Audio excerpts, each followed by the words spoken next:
Okay, I've been having a no crank, no start issue on my 4.0, and it's also been dying like in the morning. It's hard to start.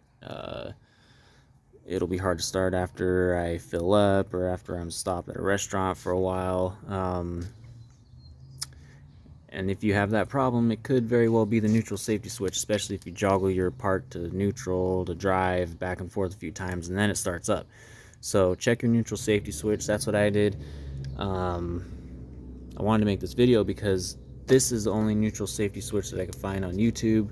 I'm not a mechanic. I just try to fix my own cars so to save money, and if you're the same way, then you're probably running into the same problem.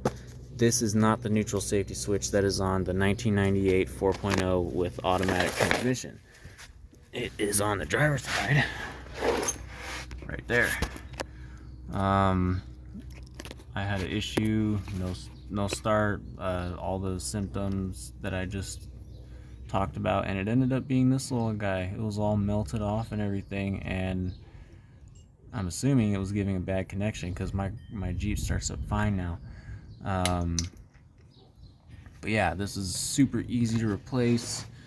Don't stress yourself out. Standard Automotive Parts is the company that I got it from. Well, I went to Sebring West. They were the only store that had it. And you can look Sebring West online, or you can look these guys up online. Yeah, super easy to replace. Now my car starts up every time. But if you can't find the neutral safety switch and all your info is saying it's on the passenger side, check over here, because this is also a neutral safety switch. I don't know what type of transmission I have, but I definitely don't have that one.